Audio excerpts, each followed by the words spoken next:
ذي الجلال والإكرام صاحب الطول والإنعام أحمده سبحانه وتعالى على نعمه العظام كما أشكره على آلائه الجسام.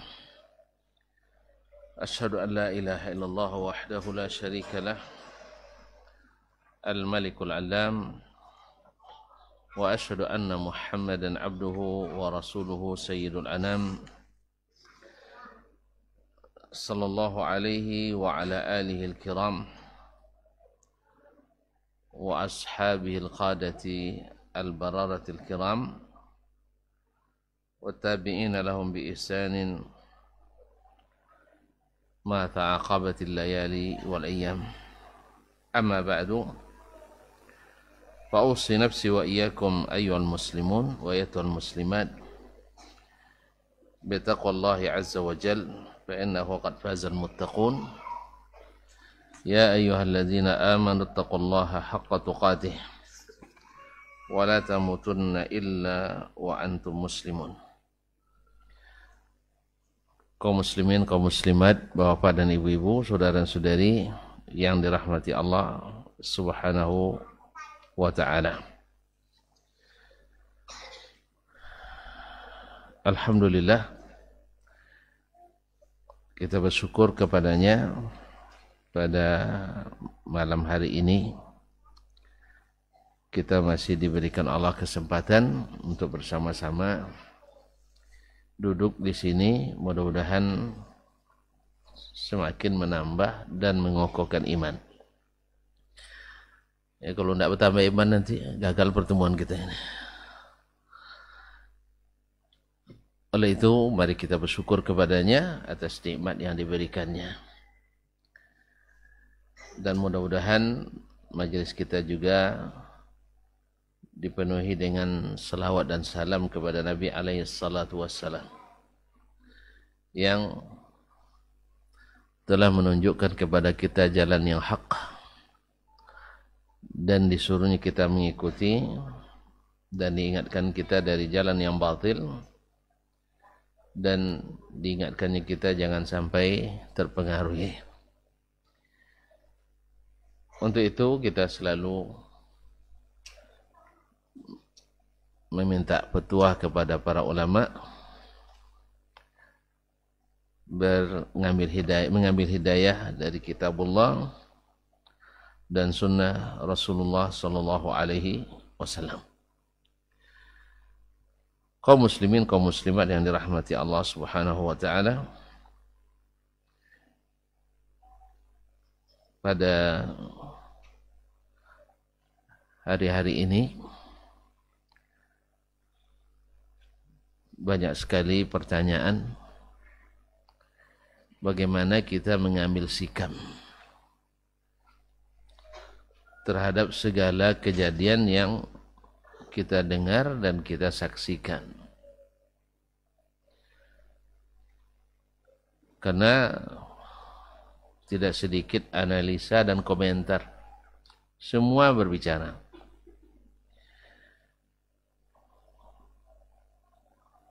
Saya pun jadi bingung juga gimana menyikapinya. Tetapi kaum muslimin dan muslimat dirahmati Allah, kita dapatkan Nabi alaihi salatu wassalam, beliau yang demikian suci dan bersihnya, yang dicintai Allah Subhanahu wa taala, dalam perjuangannya juga mengalami berbagai ujian yang bagi orang yang lemah iman barangkali kenapa diuji lagi, Nabi kan sudah orang sehebat itu. Tapi Allah Subhanahu wa taala ingin kita ini punya andil dalam perjuangan ini, baik dalam menyikapi ataupun dalam menghadapi. Kaum muslimin, kaum muslimat dirahmati Allah SWT, hal ini mengingatkan kita kepada para sahabat Nabi alaihi salatu wassalam. Mereka, kenapa mereka generasi yang selamat semuanya dari aliran yang menyimpang? Kenapa mereka selamat semuanya dari aliran yang menyimpang? Karena mereka memang pantang berbicara dan pantang mengikuti kecuali dengan ilmu. Ketika terjadi fitnah di antara mereka, subhanallah, kalau sempat di zaman kita terjadinya, terlibat kita semuanya. Ya, sempat terjadi di zaman kita terlibat semuanya. Gimana tidak? Satu, Ali bin Abi Thalib yang merupakan sahabat yang paling pertama masuk Islam dari kalangan anak-anak. Dari kalangan anak-anak, tapi waktu itu tidak anak-anak lagi nih. Nah, setelah terjadi fitnah itu tidak anak-anak lagi. Dan yang satu adalah Muawiyah bin Abi Sufyan, penulis wahyu di zaman Nabi alaihissalatu wassalam. Tapi subhanallah, sahabat, kalau Ibnu Hajar menyebutkan lebih kurang 35.000 sahabat masih hidup. Mereka tidak terlibat pro dan kontra dan banyak komentar, ya, kecuali hanya lebih kurang 35 sampai 40 orang. Dari 35.000 orang, 35 sampai 40 orang. Berapa persen itu? Berapa persen? Nah, gitulah. Kalau kita hari ini yang tidak ikut berbicara, berapa persen? Yang tidak ikutnya. Yang tidak ikutnya 0,0 segitu persen. Kebanyakannya, Masya Allah, memberikan komentar, memberikan ulasan, berikan analisa dan sebagainya. Yang lebih parahnya adalah zadat tina balla, artinya menambah semakin runyamnya masalah. Tidak sedikit akibat dari kejadian ini, banyak kita saling meredahkan dan mencaci maki. Sah? Betul apa enggak? Taib. Apa gunanya? Apakah akan menambah kuat kita? Demi Allah tidak. Wala tanaza'u fatafshalu wa tazhab rihukum. Jangan kalian berbantah-bantah, nanti kalian akan gagal dan hilang kekuatan kalian. Tapi apa boleh buat? Ya, belum lagi kita maju bersama ke medan perang, kita sudah saling mencaci, saling mencela, saling merendahkan. Baik, kalau betul tuan-tuan, seorang pemberani, seorang pemberani, maju saja. Si fulan tidak maju, tidak apa-apa. Tapi setelah antum maju, nanti baru bilang si fulan penakut. Ini maju juga belum, tapi sudah bilang orang penakut. Iya kan?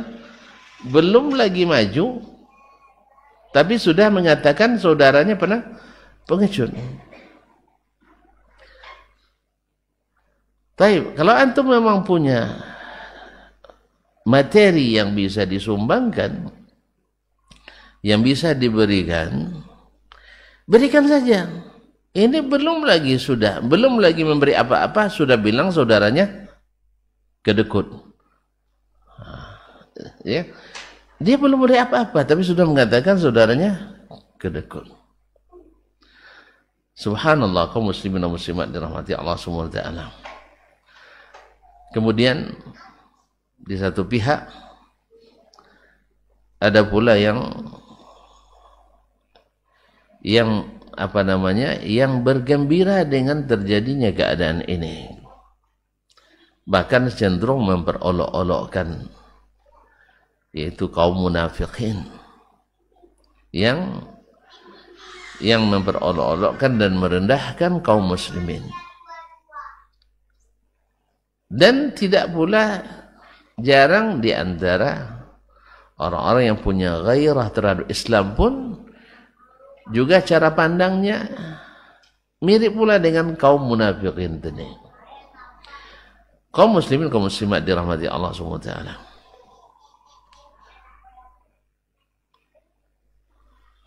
Kita dalam kondisi seperti ini, ketika diuji oleh Allah Subhanahu wa taala, ini sudah kehendak Allah. Itu yang pertama. Banyak ayat, banyak hadis yang menunjukkan hal tersebut.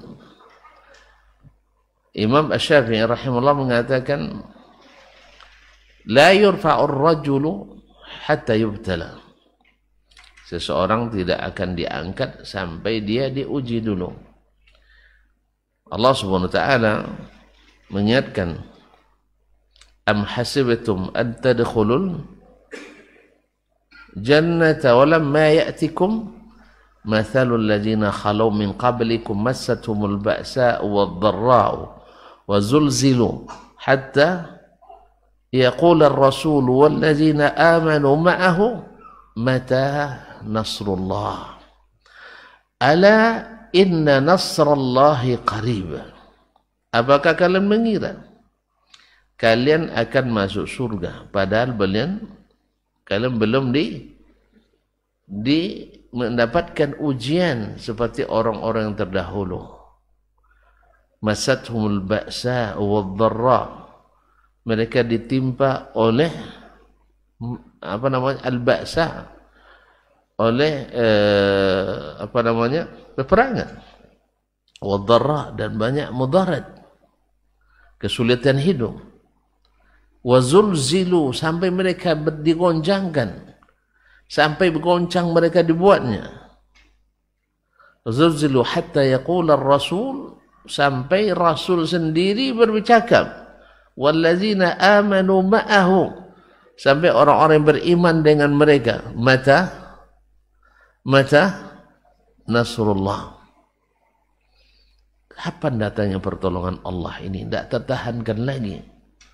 Tapi Allah jawab, ala inna nasrallahi qaribah. Ingat, sesungguhnya pertolongan Allah itu amat dekat. Amat dekat. Antum tak tahu ada berapa tahun dekatnya? Wah. Hah? Kiamat sudah dekat tak? Hah? Kiamat sudah dekat tak?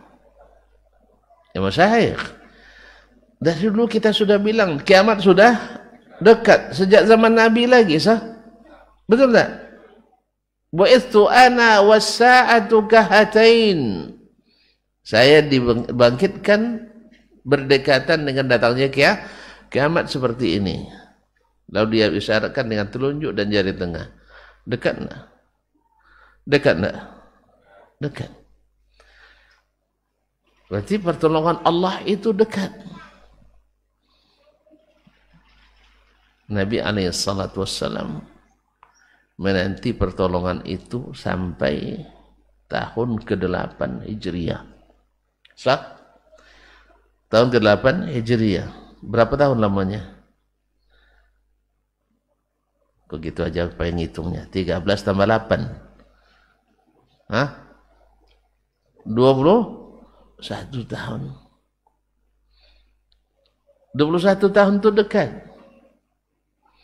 Ingat ketika dulu Nabi Musa alaihissalam dan Nabi Harun alaihissalam tidak terperikan lagi pahitnya penderitaan yang dialami oleh Bani Israel di bawah tekanan intimidasi Fir'aun. Lalu mereka berdoa supaya musuh-musuh mereka dihancurkan. Taib, apa kata Allah SWT? Qad ujibat da'watukuma. Doa kalian sudah dikabulkan, sudah diijabah. Tahu tuan-tuan berapa tahun lamanya baru terlaksana? Berapa tahun baru dilaksanakan janji itu? Pertolongan yang sudah dekat itu. Ala inna nasrallahi qarib. Ingat, janji Allah itu sangat dekat. Pertolongan Allah itu dekat. Berapa tahun? Dari Allah katakan qad ujibat da'watukuma. Telah dikabulkan doa kalian berdua. Berapa tahun? Lebih 50 tahun. Lebih 50 tahun. Nah, tapi apakah Musa, apakah Harun dan orang-orang beriman bersama mereka berputus asa? Berputus asa? Tidak. Mereka tidak berputus asa. Sahabat ketika awal masih di periode Mekah, mereka Khabbab bin al-Arat tidak tahan lagi dengan azab dan siksa yang dia hadapi dari pentolan kafir Quraisy. Apa kata Khabbab? Ya Rasulullah, ala tastansiru lana, ala tad'u Allah lana. Kenapa tidak minta pertolongan untuk kami? Kenapa tak berdoa untuk kami? Masya Allah. Kenapa salahnya? Kan Nabi tinggal angkat tangan.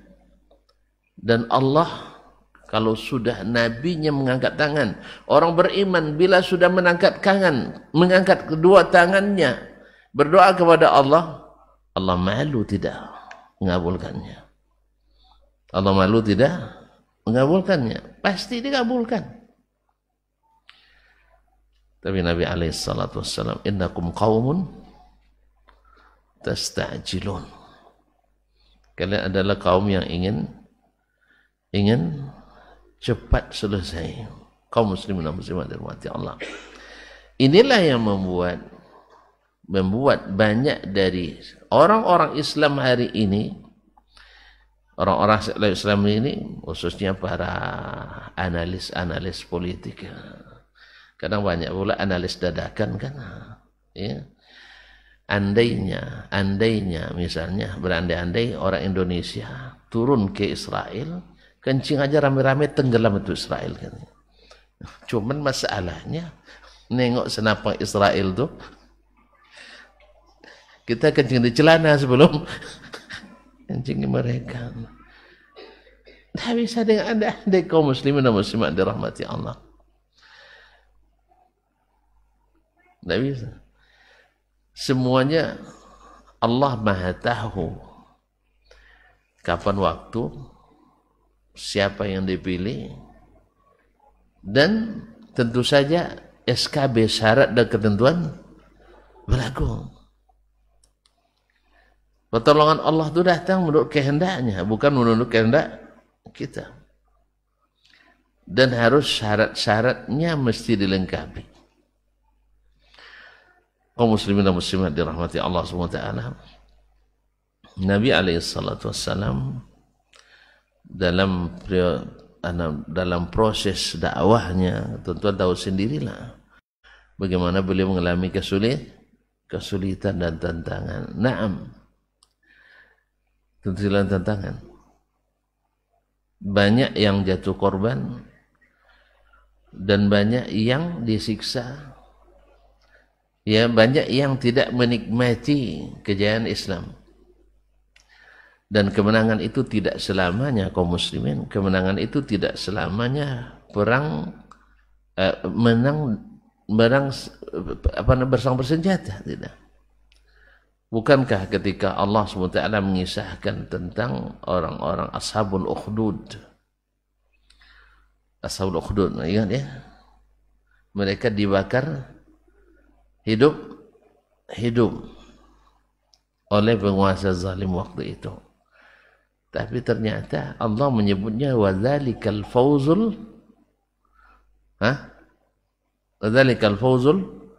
kabir. Itu adalah kemenangan yang besar. Subhanallah, kena bakar tapi kemenangan. Kaum muslimin dan muslimat dirahmati Allah. Ini yang subhanallah, kalau tuan-tuan lihat dari saudara-saudara kita yang sekarang ada di Gaza misalnya. Mereka ketika ada korban dari keluarganya dalam medan jihad, mereka menganggapnya itu sebagai kemenangan. Wadzalikal fawzul kabir. Masih ingat enggak ketika Nabi SAW ketika Sulhul Hudaybiyah tahun keberapa?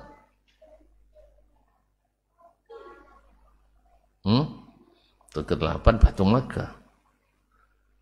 Ini hasil dari sabarnya di Sulhul Hudaybiyah. Tahun ke-6. Tahun ke-6 Nabi SAW membawa para sahabat untuk pergi umrah. Tentu tidak bawa senjata, kecuali seperlunya seorang musafir bawa senjata seadanya, bukan untuk perang. Dengar orang Quraisy diutuslah Utsman untuk menyampaikan kepada orang-orang Quraisy karena masih dikuasai oleh orang Quraisy. Dapat isu bahwa Utsman ditahan dan dibunuh oleh mereka. Akhirnya para Nabi dan para sahabat melakukan bai'atur ridwan, berbaiat bahwa mereka akan menyelamatkan Utsman radhiyallahu taala. Mendengar kaum muslimin berbaiat seperti itu, orang Quraisy pun mengirim utusan Urwah bin Mas'ud Ats-Tsaqafi untuk berunding. Coba hasil rundingannya kaum muslimin. Hasil perundingannya. Ini yang kadang-kadang bagi yang tidak berilmu tapi hanya berlogika, tidak sampai pemahamannya. Ya, tidak sampai pemahamannya. Apa klausul dari perjanjian itu? 1. Nabi harus kembali ke Madinah dengan para sahabat. Berat enggak? Sudah hampir sampai ke Mekah, udah berhari-hari pakai pakaian ihram, tiba-tiba tak boleh masuk ke Mekah. Gimana rasanya? Antum belum lagi pakai ihram, baru kenduri mau berangkat. Tiba-tiba ada pembatalan keberangkatan, bisa nak keluar. Dicari ketua travelnya sampai. Iya kan? Mana antum terima? Ini tidak, sudah berhari-hari mereka dengan ihram. Tahu tidak, dari perjalanan dari Makkah Madinah itu memakan waktu lebih dari sekitar 8 hari sampai 10 hari perjalanan. Nah, mereka tinggal lagi lebih kurang 60 km dari Mekah. Dari jarak 400 km lebih. Kan tinggal ada tanggungan. Tapi Nabi SAW terima perjanjian itu. Baik. Yang main perasaan, yang main pikiran, nanti akan protesnya. Perjanjian kedua atau klausul kedua.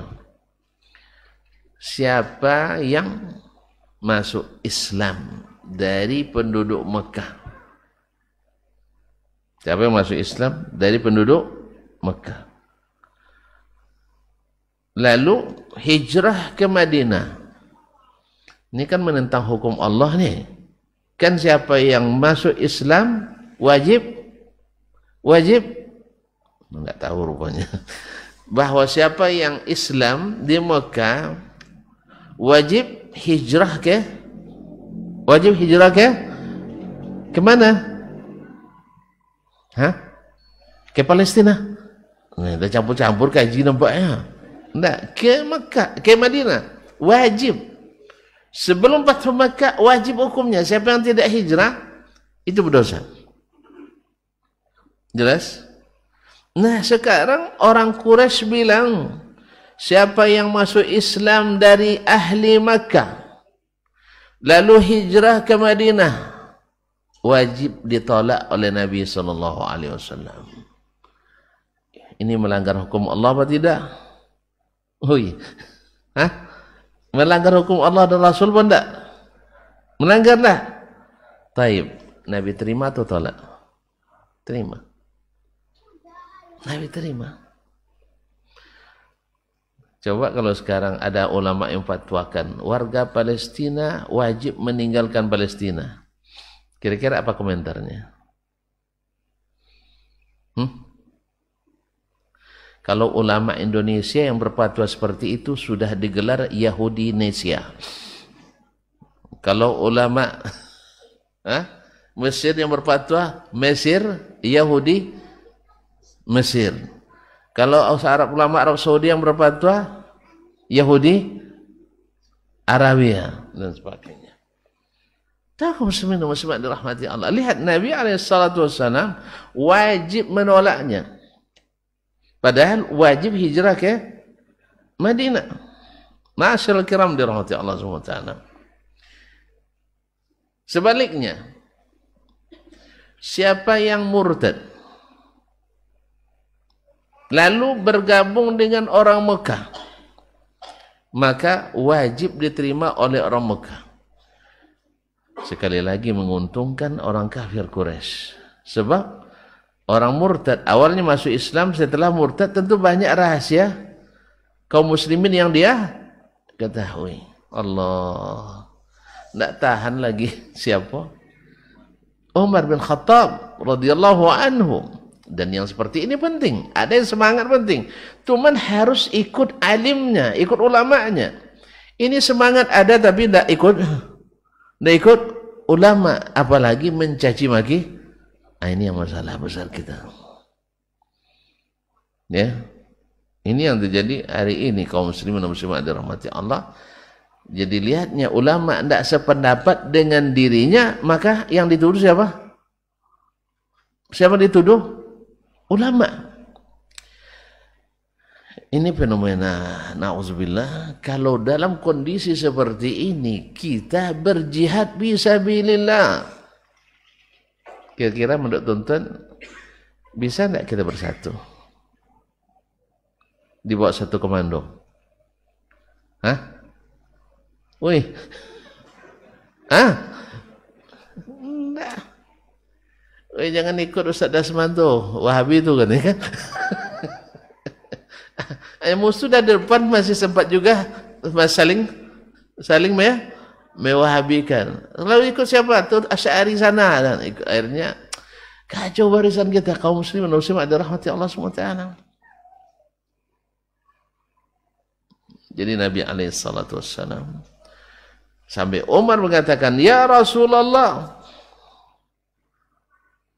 alasna ala haqq, bukankah kita di atas kebenaran? Naam. Alaisu ala batil, musuh kita kebatilan? Bala. Alasta Rasulullah, kamu benar Rasulullah apa enggak? Naam. Kok mau saja? Kan ini yang jadi masalah ini. Kalau sempat Nabi sekarang berfatwa seperti itu untuk masalah Palestina hari ini, mungkin Nabi pun akan dibilang keturunan ya Yahudi semua orang sekarang. Tidak percaya? Ayo kita panggil Nabi. Katanya ada ilmu bacaan amalan khusus untuk memanggil Nabi. Ada yang bisa? Saya nak ikut. Ya, kalau ada yang bisa, tolong bawa saya. Soalnya saya nak ada pertanyaan. Ya Rasulullah, kami ini masuk golongan sesat apa golongan selamat? Iya, biar selesai masalah kan. Tapi kalau sudah sempat kita tanya seperti pada Nabi, tidak boleh lagi lah, tidak. Semuanya kalau seandainya kata Nabi Wahabi yang benar, semua harus jadi Misalnya. Cuma itulah kawan-kawan menghadirkan Nabi bukan untuk itu, untuk apa aja, untuk makan-makan aja. Allah musta'an. Kaum muslimin dan muslimat dirahmati Allah. Falimadza nardah ad-daniyah lidinina? Kenapa kita redha saja? Kita direndahkan agama kita. Jawab Nabi alaihi salatu wasallam, ya Umar inni Rasulullah. Saya adalah Rasulullah sallallahu alaihi wasallam. Sama dengan Musa dulu ketika dia dikejar oleh Fir'aun di depan lautan, di belakang Fir'aun mengejar. Apa jawaban mereka? Qalu inna lamudrakun. Musa, kamu kemana? Kenapa bawa ke sini kita? Pasti terkejar. Musa dengan yakin karena perintah Allah memang seperti itu. Iya kan? Disuruh menuju ke Laut Merah. Maka Musa katakan, kalla inna ma'iya rabbi sayhadin. Demi Allah tidak. Sesungguhnya bersamaku ada Rabbku yang akan memberi petunjuk. Betul enggak? Janji Allah subhanahu wa ta'ala itu. Ini 50 tahun yang lalu nih sudah dijawab, qad ujibat da'watukuma. Sekarang baru direalisasikan Allah subhanahu wa ta'ala. Itu antum nak lebih cepat dari Nabi Musa? Hah? Antum nak lebih cepat dari Nabi Musa? Nabi Harun. Mungkin cepat, mungkin lambat. Cuman syarat dan ketentuan berlaku. Syarat dan ketentuan berlaku. Ma'asyiral kiram dirahmati Allah. Ketika Nabi dengan begitu yakin mengatakan saya Rasulullah, Allah akan beri petunjuk. Lalu seperti tanda tangan ini terlihat oleh Urwah bin Mas'ud, tulisannya Muhammad Rasulullah. Kata Urwah, ini dihapus. Harus dihapus. Kalau kami tahu, kalau kami mengakui annaka Rasulullah, ma qatalnak.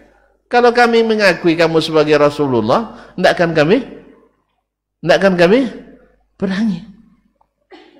Ini kita bermusuhan karena kita tidak yakin ada Rasulullah. Jelas ya? Jadi tidak diakuinya Rasulullah. Lalu disuruh ke Ali, aku saja Ali. Walaupun tak ditulis, saya tetap Rasulullah sallallahu alaihi wasallam. Masya Allah, tabarakallah. Kaum muslimin dan muslimat dirahmati Allah. Langsung Allah berikan selepas itu berita gembira. Tadi Umar mengatakan ini dengan perasaannya, dengan pikirannya, ini kekalahan telak kita. Sah? Ada kekalahan telak kita. Tapi Allah membalas dengan turunnya ayat. Apa ayat yang turun? Atau surah yang turun? Lanjutkan, inna fatahna laka fatham mubina. Subhanallah. Ini kalah dalam perundingan menurut mata kasat mata, tetapi ternyata sesungguhnya kami telah memberikan kepadamu kemenangan yang nyata. Apa kemenangan yang nyata tadi? Kaum muslimin, tahun ke-7 Hijriah, Khaybar dikuasai kaum muslimin. Benteng terakhir Yahudi ya. Nah, kemudian tahun ke-8 apa terjadi? Tahun ke-8 apa terjadi? Fathu Makkah. Cuma bayangkan, Fathu Makkah. Kalau Allah menjanjikan, pasti. Tapi tidak selamanya janji itu harus disaksikan oleh Nabi sallallahu alaihi wasallam. Bukankah ketika Nabi wafat, Persia sudah ditaklukkan atau belum? Belum. Padahal itu Allah janjikan buat Nabi alaihissalam. Jadi tidak harus segalanya kita yang saksikan. Jelas? Mungkin setelah kita. Makanya kita katakan inna nasrallahi qadim. Pertolongan Allah itu pasti datang, pasti. Tidak ada, pasti, karena Allah berjanji dan janji Allah mesti terjadi. Cuman kapan? Allahu a'lam. Kemenangan itu pasti. Allah berjanji. Allah tidak akan berikan jalan bagi orang kafir untuk menguasai orang-orang beriman. Tidak. Cuma seperti tadi, SKB. Syarat dan ketentuan berlaku. Naam, kaum muslimin. Masuk waktu saya? Kita sudahi aja. Nanti hujan. Kita dalam masjid. Kita azan dulu, kita sambung nanti insyaallah.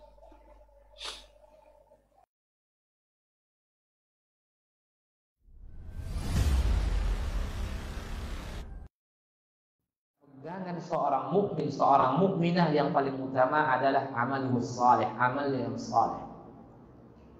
Orang yang ingin selamat dari fitnah, orang yang ingin selamat dari mara bahaya, dia mesti berpegang teguh terhadap amal saleh yang selalu dia lakukan kepada Allah Subhanahu wa taala.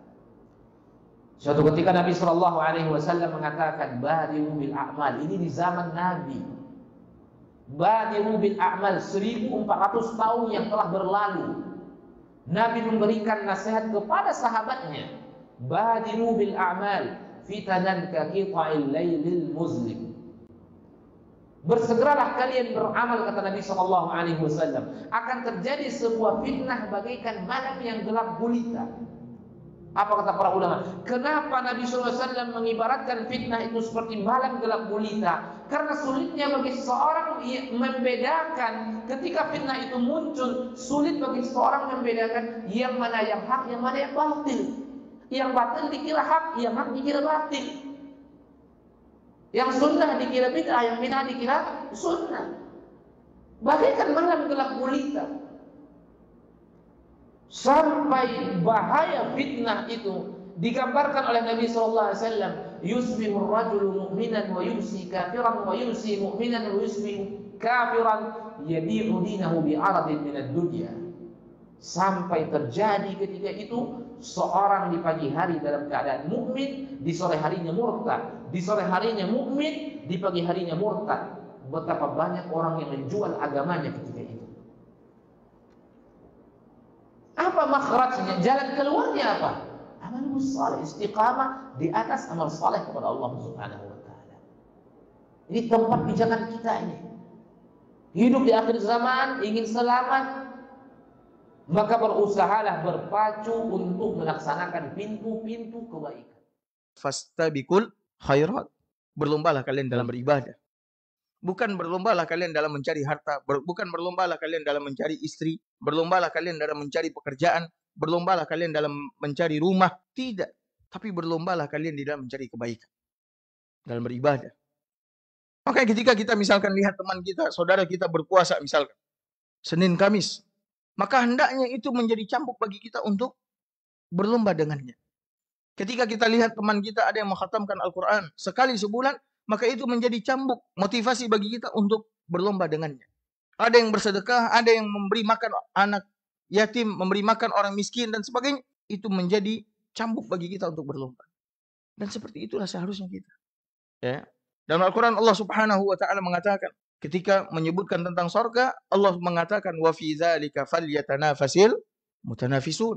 Dalam hal yang demikian itu, mencari surga Allah, mencari ampunan Allah, hendaklah mereka saling berlomba satu dengan yang lain. Nah, ini penting Bapak Ibu sekalian.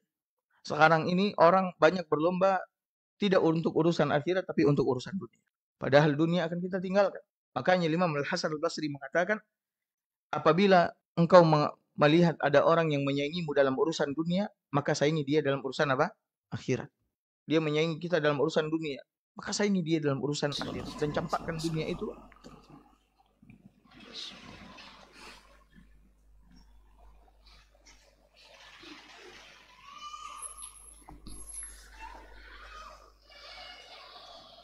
Baik kaum muslimin, kaum muslimat dirahmati Allah SWT,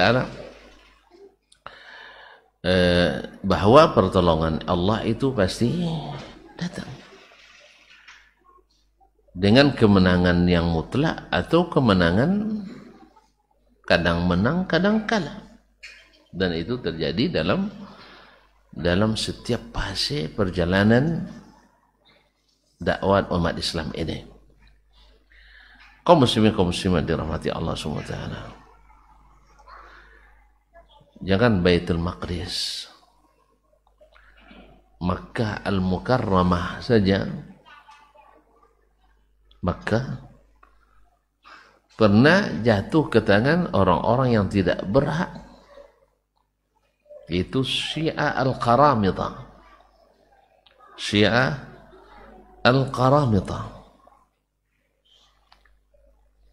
di abad ke-4 Hijriah, mereka sampai membunuh orang-orang yang sedang ihram, berpakaian ihram di Masjidil Haram di bulan haram. Coba, dalam keadaan ihram di Masjidil Haram di tanah haram di bulan haram, mereka melakukan perbuatan haram. 30.000 jemaah atau 35.000 jemaah yang dari kalangan Ahlussunnah dibantai oleh mereka di dalam Masjidil Haram. Ma'asyiral kiram dirahmatillah. Sampai-sampai selama 20 tahun lebih haji tidak ada. Haji tidak ada. Kalau di masa salib, perang salib dulu, Baitul Maqdis pernah tidak dikumandangkan azan lebih dari 90 tahun lamanya. Dan itu sudah kaum muslimin dan muslimat dirahmati Allah SWT.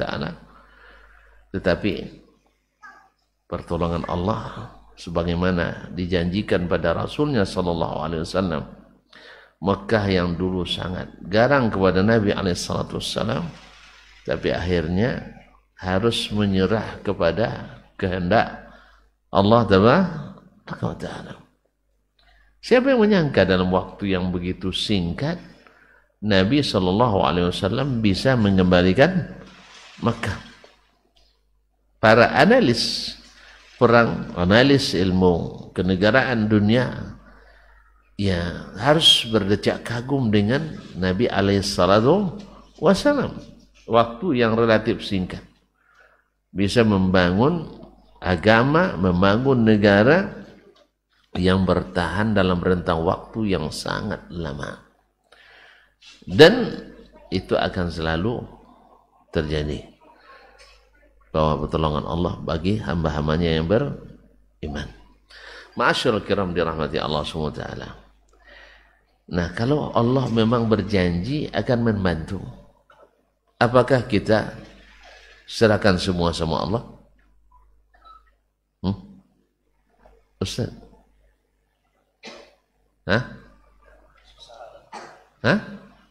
Ya harus semuanya. Yang berada di tempat itu, mereka harus angkat senjata. Mereka harus angkat senjata. Terlepas dari masalah apakah mereka pendapatnya benar atau tidak dalam berbagai masalah dalam agama ini. Ya, kalau sempat misalnya negeri kita la qadarallah diserang oleh orang-orang kafir, antum harus periksa dulu ngaji di mana, di Ubaya masuk, kalau enggak jangan berjihad gitu. Serius ini. Akhirnya belum lagi perang dengan musuh, kita sudah perang dengan kita sendiri. Kalau begini jadi menang kita? Belum masuk peperangan kita sudah kalah kita. Ini yang saya maksudkan kaum muslimin dan muslimat dirahmati Allah SWT. Kalau kalian tak bodoh mereka, jangan hinakan mereka, jangan biarkan mereka. Karena kesalahan apapun selama mereka masih muslim, dalam kondisi seperti ini harus disampaikan dulu. Jangan mencari-cari hal-hal yang membuat umat Islam tidak bersatu. Jangan mencari sesuatu yang membuat umat Islam tidak bersatu. Orang dalam keadaan damai saja disalahkan, saya juga nerima, apalagi dalam kondisi orang sedang angkat senjata terus antum salahkan. Jangan-jangan nanti ke arah antum diarahkannya. Jadi kaum muslimin dan muslimat, kemudian banyak hal yang kadang-kadang secara syar'i mungkin dari pandangan kita tidak dibolehkan, tapi harus dilakukan karena mereka terpaksa. Misal, ini misalnya, dulu ketika perang Teluk, antum kritik si pemerintah Arab Saudi minta tolong bantuan Amerika menghadapi pasukan Irak, sah? Cuman tahu enggak kenapa dia minta Amerika? Kan enggak tahu kan? Kan enggak tahu kita? Nah, tapi kok ngomong juga? Enggak tahu tapi ngomong juga. Subhanallah. Raja Arab Saudi sudah menghubungi 29 kepala negara muslim untuk sama-sama menghadapi saudara kita ini. Ada yang mau enggak? Ada yang siap? Enggak ada. Karena mereka tahu bahwa itu permainan acusam. Acusam dengan kawan-kawan. Jadi mereka memang targetnya bisa membuka pangkalan militer di Timur Tengah. Disuruhlah Irak. Nanti dicongcoknya goli-goli terus Arab Saudi kan. Ya, kamu kalau enggak kita bantu nanti bahaya. Dibuatlah bahwa Irak itu senjatanya dan sebagainya dibesar-besarkan dengan media yang mereka miliki. Di satu pihak kaum muslimin tidak ada yang siap membantu Arab Saudi. Terus kalau antum dalam kondisi seperti itu, ndak adon sana yang nak bantu, tiba-tiba musuh nak bantu, antum terima ndak waktu itu? Hah? Iya. To'acu ndak bantu, apa ndak mau pada ndak ada bantu satu pun.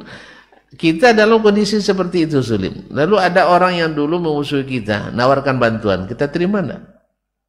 Hah? Ndak juga. Iya. Apa buat? Akhirnya diterima. Akhirnya diterima urunan tangan itu. Baru kita mencak-mencak karena kita tak tahu apa-apa dalam masalah itu. Sampai-sampai ulama pun kena dengan fitnah. Ya ulama dasar pengekor pemerintah. Nyantum tak pengekor lah? Hah? Kita tak pengekor. Antum sama aja dengan ada orang tertangkap ya karena berpaham berpaham khawarij, lalu dia tidak mau makan makanan dari penjara, alasannya dari taghut. Kan berasnya beras bulog siapa yang tangani? Hah? Pemerintah baginya taghut. Jadi tidak mau makanan dari taghut. Terus dari mana makannya? Dari makanan yang diantarkan oleh orang tuanya atau keluarganya. Balik lagi. Orang tuanya beli beras di mana? Di pasar. Pasar siapa yang kuasai? Taghut. Akhirnya sama sekarang orang kerjasama Amerika katanya. Siapa di antara negara yang tidak kerjasama? Semuanya. Jadi kaum muslimin dan muslimat dirahmati Allah SWT.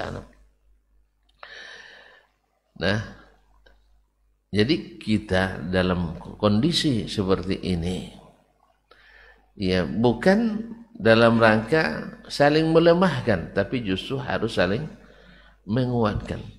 Dari awal sudah saya katakan, antum seorang pemberani, maju tak gentar, membela yang benar. Oh si fulan tak ikut penakut, biarin aja dia penakut. Yang penting antum pemberani, pergilah. Ternyata antum kor-kor doang. Pas disuruh, oh anak saya masih kecil katanya. Orang tuh juga punya alasan yang sama. Orang tuh mungkin belum begini lagi. Awak baru anak masih kecil. Jadi semua punya alasan. Ya kenapa? Apalagi kalau yang pertimbangannya negara. Kita pertimbangan personal saja, individu banyak pertimbangan kita. Nah, jadi bagi jihad. Oh, enggak bisa dosanya. Apa itu? Utang masih banyak belum dibayar katanya. Katanya mati syahid, walaupun mati syahid kalau ada utang enggak jadi masuk surga, saya masih banyak utang. Akhirnya semua ngaku berutang semuanya. Iya, semua ngaku berutang. Yang belum menyekolahkan SK-nya cepat diurus ke KPR, BTN, supaya tercatat orang berutang. Ah, Dasman enggak pergi. Waduh, utang saya banyak. Walaupun mati syahid tak masuk. Tak masuk. Jadi orang semua yang punya alasan. Jelas ya? Nah, kalau bicara masalah membantu, antum bantu, mampu bantu. Punya uang banyak, habiskan uang antum seperti Abu Bakar dulu. Tidak usah nengok ke Dasman. Dasman hanya 500.000 misalnya. Tidak usah nengok dia. Ria antum jadinya. Abu Bakar kan tidak pernah nanya dulu. Woi, saya semua saya serahkan. Umar kamu berapa? Tidak ada dia cerita begitu. Yang tidak berinfak pun tidak dicari Abu Bakar. Siapa yang tidak berinfak berarti pernah kedekut. Tidak ada. Antum berani berangkat. Antum pemurah bantu. Sah? Ini tidak. Ini banyak yang komentar kosong banyak. Biasalah tong kosong. Tong kosong. Ya ini bunyinya. Belum lagi penafsiran-penafsiran yang mengandung fitnah dan sebagainya. Ya kalau tidak bisa meredakan suasana, lebih baik minggir saja dulu.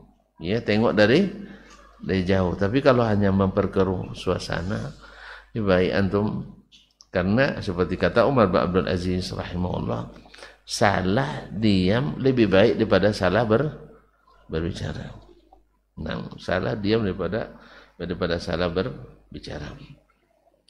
Lalu apa yang bisa kita lakukan? Cek doanya. Hah? Ya, subhanallah. Itu tidak pergi jihad lah. Masih hutang. Ada alasan.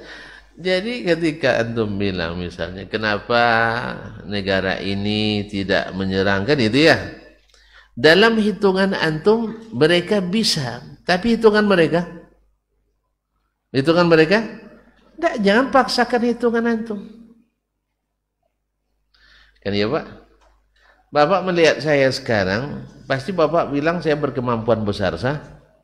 Karena badan besar. Iya kan? Iya lah. Tapi setelah Bapak dekat dengan saya, tahu rupanya badannya aja yang besar, ternyata tenaga kurang. Nah, itu misal gitu. Banyak orang mengira bahwa sekarang andainya Arab Saudi maju ke badan tempur, selesai Israel semuanya, sah? Gitu. Sehingga dituduhlah negara itu negara penakut. Ah, yang lebih parahnya lagi berubah jadi Saudi Yahudi Arab. Ini yang ngomong lama tinggal di Israel dulu, tahu enggak tuh? Yang ngomong ini lama dulu tinggal di Israel. Entah apa, entah saya enggak tahu. Mungkin punya lemu mangkus dia barangkali. Nah. Hati-hati menerima omongan orang. Ya, jangan segera diaminkan. Dia doanya untuk sendiri, diaminkan bersama. Dia doanya untuk sendiri. Kita yang korban doa dia. Kan ya? Dia doanya untuk sendiri, tapi kita aminkan bersama. Nasallahu alaihi wasallam. Jadi satu kaum muslimin yang mesti kita lakukan dalam kondisi seperti ini, jangan tambah lagi masalah umat Islam.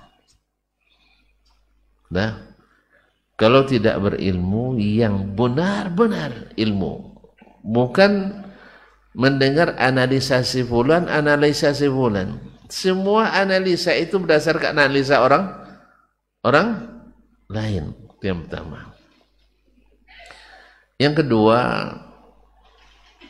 Yang kedua kaum muslimin, belum tentu orang yang berada di lapangan lebih paham daripada orang yang tidak di lapangan. Masalah agama ya, bukan masalah data, tidak. Ada orang punya data tapi tidak pandai ngolah datanya, atau memang mesin olahannya tidak baik, tidak bagus. Nah, apalagi kalau di sana, apalagi manusia banyak yang tendensius sekarang. Kadang-kadang orang berpemahaman Syiah tapi kayak orang ahli sunnah. Nah, kadang orangnya munafik tapi masya Allah menangisnya seperti air mata, air mata buaya. Allah musta'an. Kaum muslimin, kaum muslimat dirahmati Allah. Yang kedua, yang pertama apa tadi? Jangan menambah masalah Muslim. Yang kedua, kita wajib untuk selalu menambah iman kita. Nambah iman kita. Bahwasanya kemenangan itu datangnya untuk orang-orang beriman. Beriman seperti berimannya generasi pertama kita. Makanya Umar tadi ketika kena tegur oleh Nabi SAW, Umar ditegur oleh Nabi. Apa Umar bilang apa tadi? Masa iya agama kita direndahkan?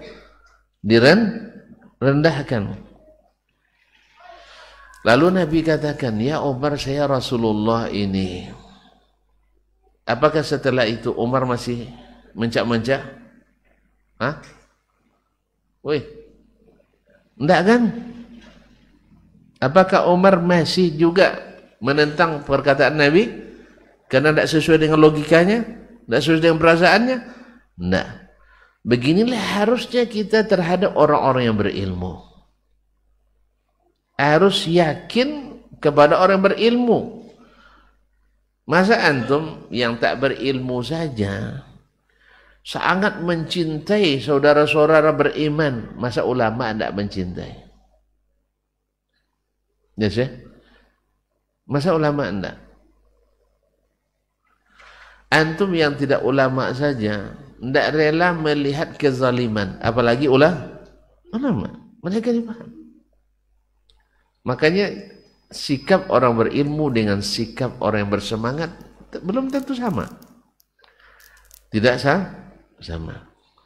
Kemudian harus tahu bahwa ulama itu melakukan dengan ilmu, kalau kita dengan semangat dan perasaan.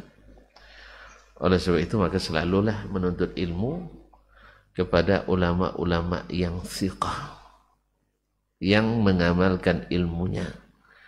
Ini orang hanya sekedar tahu, oh tuh tahu saya itu. Belum lahir nenekmu saya sudah tahu itu.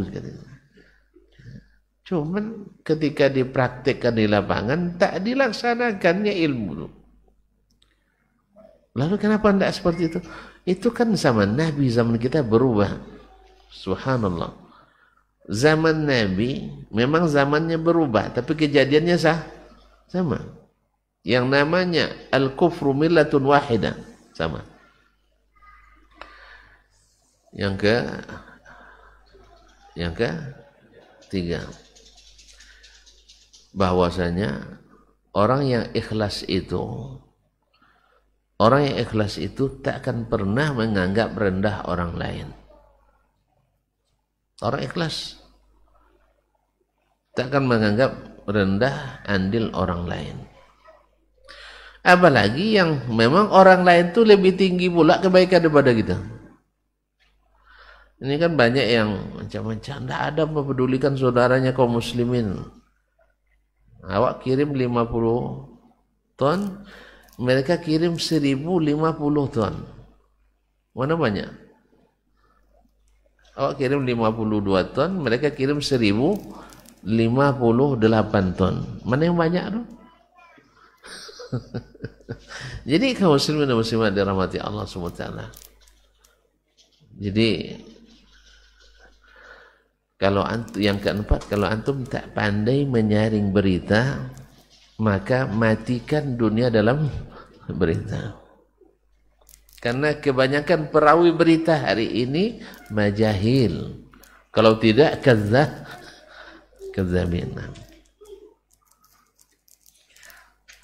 Ma'asyiral kiram dirahmati Allah Subhanahu wa taala. Jangan terlalu sering dengar berita. Bukan maksudnya tidak mempedulikan, tidak. Karena berita itu selalu bertambah. Sehingga ada pepatah mengatakan, kalau ngirim sesuatu nak bertambah, kirim berita. Tapi kalau ngirim sesuatu nak berkurang, kirim uang. Nah, kalau uang tuh berkurang sampainya. Kalau berita bertambah sampainya. Oleh sebab itu, maka hati-hati menerima berita. Ya ayyuhallazina amanu in ja'akum fasiqun binaba'in fatabayyanu. Bila datang orang fasik bawa berita, maka klarifikasi, konfirmasi, antusibu qauman bijahalatin. Sebab nanti kalian menimpakan kezaliman pada suatu kaum karena ketidaktahuan. Nanti kalian akan menyesal. Kalian akan menyesal. Kadang-kadang sampai ada yang ya subhanallah bicaranya, auzubillah, tidak patut. Nah, yang kelima, bahwa sesungguhnya apa yang kita lihat dari kekuasaan yang dimiliki oleh orang-orang yang tidak beriman pada Allah SWT, seperti yang terjadi pembiaran dari mereka, ya, terhadap kezaliman yang dilakukan oleh mereka bersama, tidak menyurutkan iman kita. Tidak menyurutkan iman kita. Karena sekali lagi kaum muslimin dan muslimat dirahmati Allah SWT, ya, sebagian orang mengira kalau gitu kemasan dunia ini milik orang kafir aja, kita tidak. Enggak. Ya, Syekhul Islam Ibnu Taimiyah menjelaskan itu dalam suatu ungkapannya, bahwa manusia qad yasma'u yara ma yusibu katsiran min ahli al-iman wal Islam di dunia min masa'ib.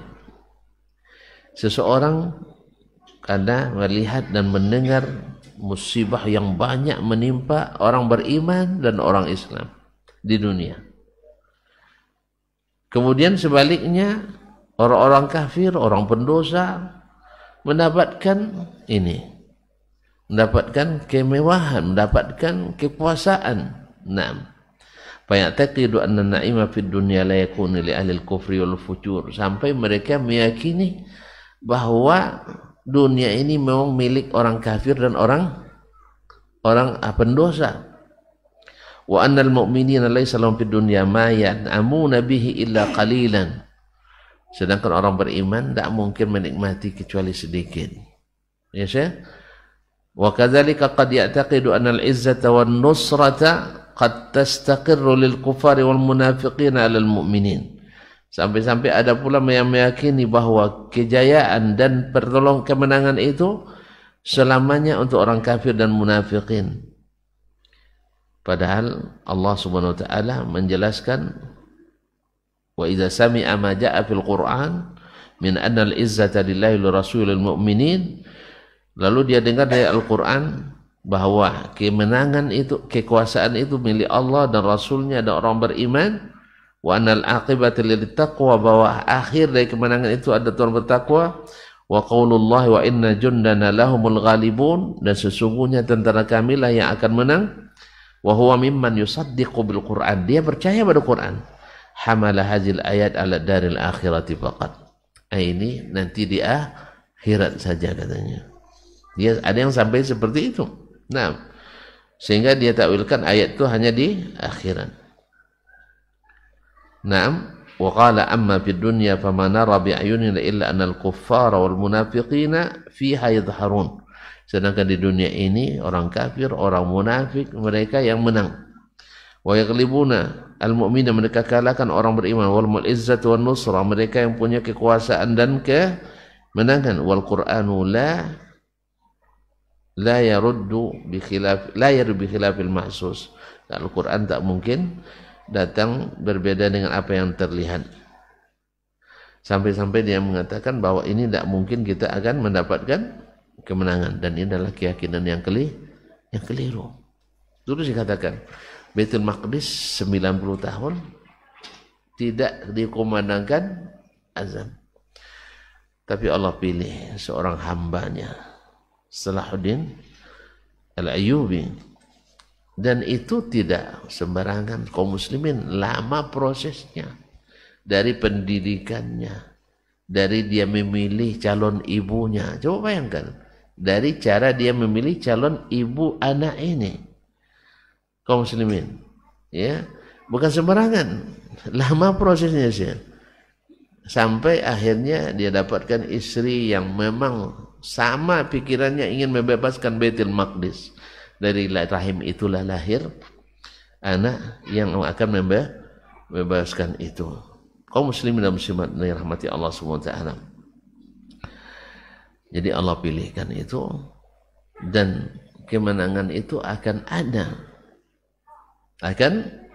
Tapi apakah di zaman kita atau tidak? Sebagaimana dulu Nabi SAW dijanjikan akan diberikan kunci-kunci permainan Persia, tapi baru terlaksana di zaman Umar bin Khattab. Diberikan kerajaan Romawi, baru terlaksana di zaman Umar, dan seterusnya. Nabi tidak menyaksikan, tapi bukan berarti Nabi tidak meyakini, karena janji Allah itu pasti datang. Dan kita katakan, bahwa kemenangan akan Allah berikan.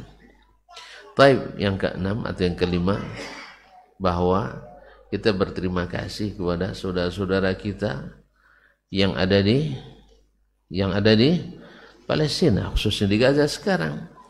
Mereka membangkitkan semangat dengan kesederhanaan yang mereka miliki, bisa menghadapi, membungkam mulut besar orang-orang kafir di dunia ini.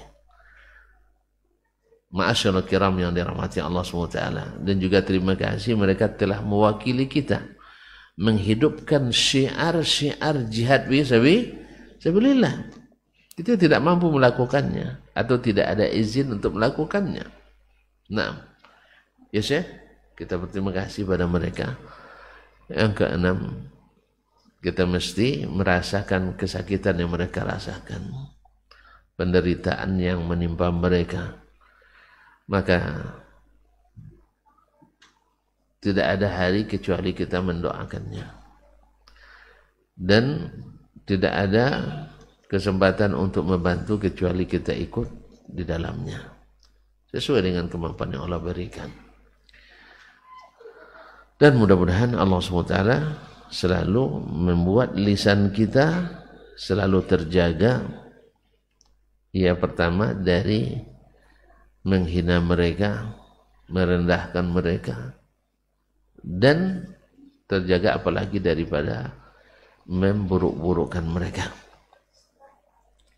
Kaum muslimin, kaum muslimat yang dirahmati Allah, banyak berita yang berseliweran bahwa mereka adalah ciptaan Yahudi misalnya, ciptaan Israel, atau ada yang mengatakan mereka orang Syiah dan sebagainya. Kaum muslimin dan muslimat dirahmati Allah SWT. Kalau bicara masalah politik, tadi sudah saya singgung sedikit, bahwa minta bantuan orang kafir itu dianjurkan apa tidak? Dianjurkan apa tidak? Boleh, hilang lagi masalah. Dibolehkan tak minta bantuan kaum musyrikin memerangi orang-orang Islam? Boleh apa enggak?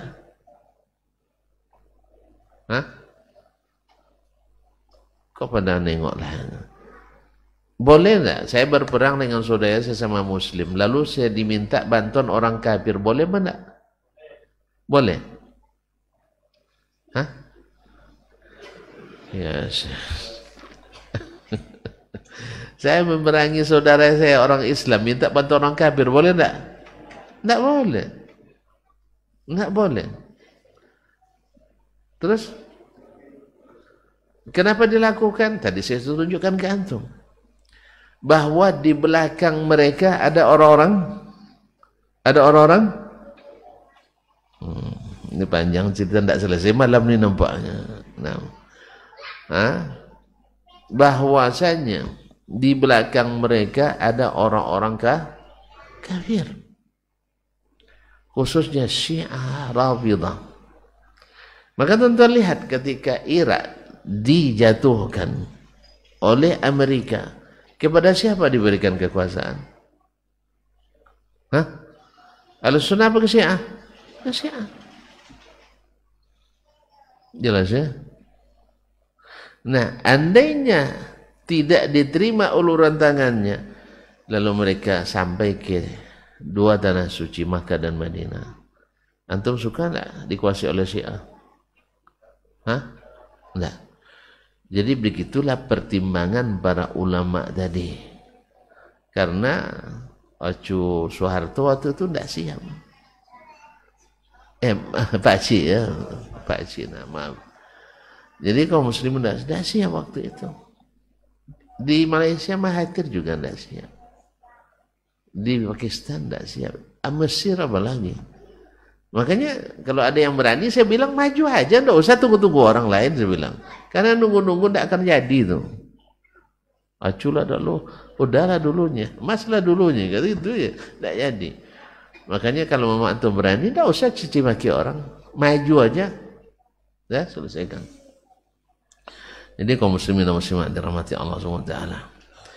Jadi dalam hal ini bisa dimanfaatkan sebagian kaum muslimin oleh orang lain, mungkin. Ya sampai-sampai ada analisa, tapi tidak usahlah ya. Momen serangan Tofanul Aqsa, Tofan Aqsa itu kok dipilih pula bersempena dengan Riyadh Season. Paham tak? Musim balik di Riyadh. Ada yang menganalisa, jangan-jangan senjatanya disyaratkan kalian harus buat serangan di saat Arab Saudi sedang pesta. Supaya apa? Supaya Saudi masuk kerangkeng orang yang tertuduh. Orang sedang perang, masa kalian bertapo? Ada yang main di situ enggak? Saya main kira-kira aja, saya enggak tahu. Tapi kemungkinan itu ada. Makanya kalau ada yang mengatakan mereka dibantu oleh Syiah Iran, mungkin. Salah sendiri, antum tidak bantu. Iya enggak? Kalian lepas tangan. Tentu diambil yang mau mengulurkan tangan. Orang nak hanyut, antum lepaskan tangan. Yang sana ulurkan tangan siapa yang dipegangnya? Ya tangan orang itu. Jadi mohon maaf, ini masalahnya bukan sekedar hanya masalah ilmiah, tapi ada masalah di dalamnya, masalah siasa yang tidak mungkin selesai di meja ceramah. Tidak selesai di meja ceramah. Ya, kalau idealnya memang antum dengan Ahlussunnah saja, Syiah itu tidak bisa dipercaya, betul. Kita sepakat dengan antum. Tapi ketika Ahlussunnah semuanya dan tolongnya, akhirnya ditolong oleh Syiah. Mungkin tak mereka pegang tangannya? Apalagi dijanjikan kalau oleh sama kami nanti ya Israel bisa agak damai sedikit. Misal. Makanya ketika Ahlussunnah angkat tangan dan ada yang julurkan tangan, ya kita yang salah. Kenapa tangan kita lepas? Paham tak? Sekiranya tidak paham, sebagian besar tidak paham, lebih baik tidak paham. Lebih baik tidak paham. Nah, soalnya kalau sudah aja paham jadi analis pula semua nanti. Ya. Maka saya tidak mau terlalu menganalisa masalah. Ya.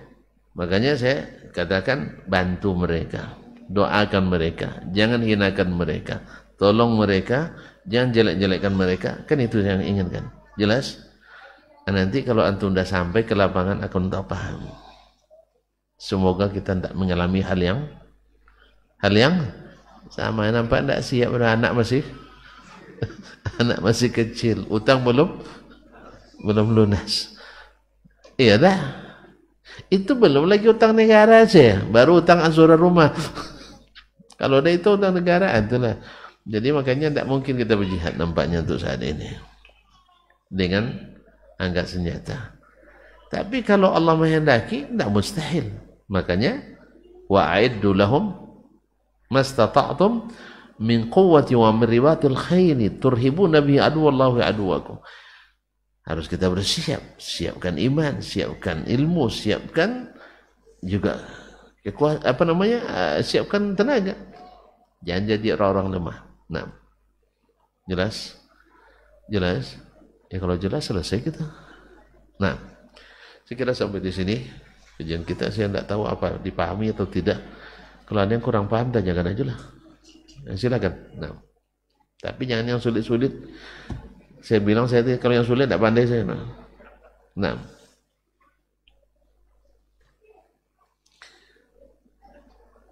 Alhamdulillah kalau tengok jam tidak ada yang mau bertanya. Nah. Ya.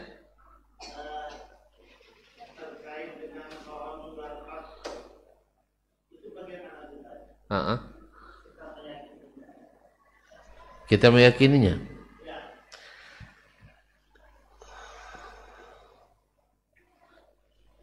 Siapa nak yakin? Orang Yahudi aja yakin ya.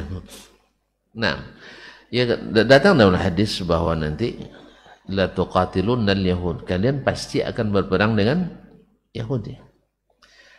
Dan bahwasanya semua akan berbicara menunjukkan Yahudi di belakangnya. Illa al-gharqad, kecuali pohon gharqad. Nah, orang Yahudi, tapi saya tidak tahu nih yang tahu di Israel banyak menanam pohon gharqad itu. Ustaz jadi pergi sampai sana pun enggak. Jadi sampai Israel enggak. Kalau udah sampai Israel saya catat ya. Ya kalau udah masuk Israel pasti ada catatannya. Nah, kaum muslimin muslimat. Jadi konteksnya kita mengimani itu, kita imani bahwasanya pohon itu adalah pohon yang akan satu-satunya yang tidak memberitahukan kepada orang beriman. Loh kenapa begitu? Berarti pohon kafir itu saja tidak tahu. Nah, kan pohon kan tidak ada kafirnya, tidak ada muslimnya. Tapi yang jelas kita disuruh mengimani itu. Wallahu a'lam. Nah, saya tidak tahu apa Allah yang memilih, Allah yang menentukan seperti itu. Wallahu a'lam. Sudah Pak?